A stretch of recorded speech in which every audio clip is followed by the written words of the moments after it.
Engine যখন জ্বলে উঠল তখন শুধু একটি যন্ত্র কাজ করছিল না, স্পন্দিত হচ্ছিল মানবজাতির শতাব্দীর স্বপ্ন। সেই মুহূর্তে আমরা যেন অনুভব করছিলাম এক অকল্পনীয় শক্তির কম্পন। যেন আমরা শুধু চাঁদের দিকে যাচ্ছি না, আমরা প্রবেশ করছি মহাকাশের এক সম্পূর্ণ নতুন সীমান্তে। ওরিয়ন তখন ধীরে ধীরে মুক্ত হয়ে যাচ্ছে পৃথিবীর মধ্যাকর্ষণের বন্ধন থেকে। ঠিক এই কথাগুলোই বলছিলেন রিড ওয়াইজম্যান, চাঁদের পথে এগিয়ে চলা একজন নভোচারী। চলুন সরাসরি শুনে নেওয়া যাক এই মুহূর্তে তারা কোথায় এবং কি অনুভব করছেন। ৫৪ বছর পর আবারও মানুষ প্রবেশ করেছে গভীর মহাকাশে। আর্টেমিস ২ মিশনে আজ দ্বিতীয় দিন।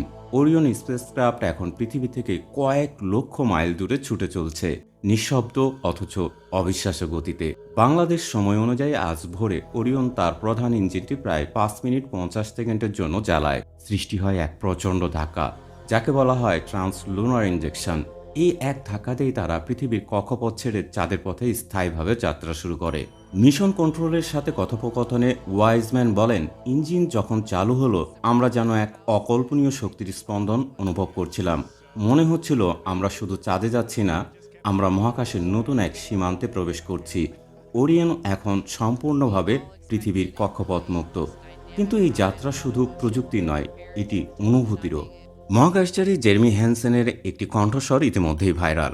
পৃথিবীকে দূর থেকে দেখে তিনি হিউস্টনকে বলেন, হিউস্টন, আমি জানি না ভাষায় কিভাবে বোঝাবো। চাঁদের ম্লান আলোয় আলোকিত পৃথিবীর অন্ধকার দিকটি দেখা এক অদ্ভুত অভিজ্ঞতা।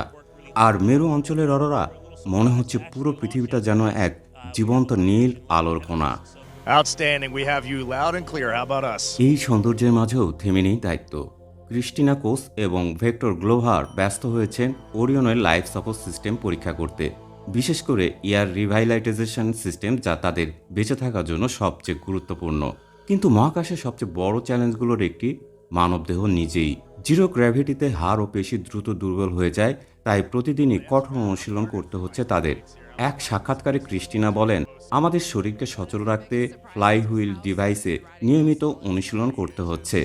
কিছু সময় যোগাযোগ বিচ্ছিন্ন ছিল, আর সেই নীরব মুহূর্তগুলোতে আমরা অনুভব করেছি আমরা কতটা একা, আবার একই সঙ্গে কত বড় এক মিশনের অংশ। এখন সকলের চোখ পরবর্তী ধাপে। ৬ এপ্রিল এই ৪ নভোচারী পৌঁছাবেন চাঁদের একদম কাছে। তারা প্রথমবারের মতো নিজের চোখে দেখবেন চাঁদের রহস্যময় ফার সাইড, যে দিকটি পৃথিবী থেকে কখনোই দেখা যায় না। পৃথিবীর ৪৫০ কোটি বছরের ইতিহাসে মাত্র কয়েকজন মানুষই পেয়েছেন এই দৃষ্টিভঙ্গি। আর্টেমিস প্রোগ্রাম শুধু একটি মিশন নয়, এটি মানবজাতির ভবিষ্যতের দরজা খুলে দিচ্ছে। এটি শুধু চাঁদে যাওয়া নয়, এটি থাকার প্রস্তুতি এবং একদিন মঙ্গল গ্রহে পা রাখার সূচনা।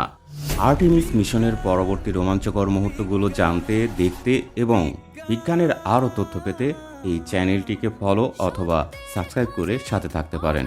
ভালো থাকুন, বিজ্ঞানের সাথে থাকুন।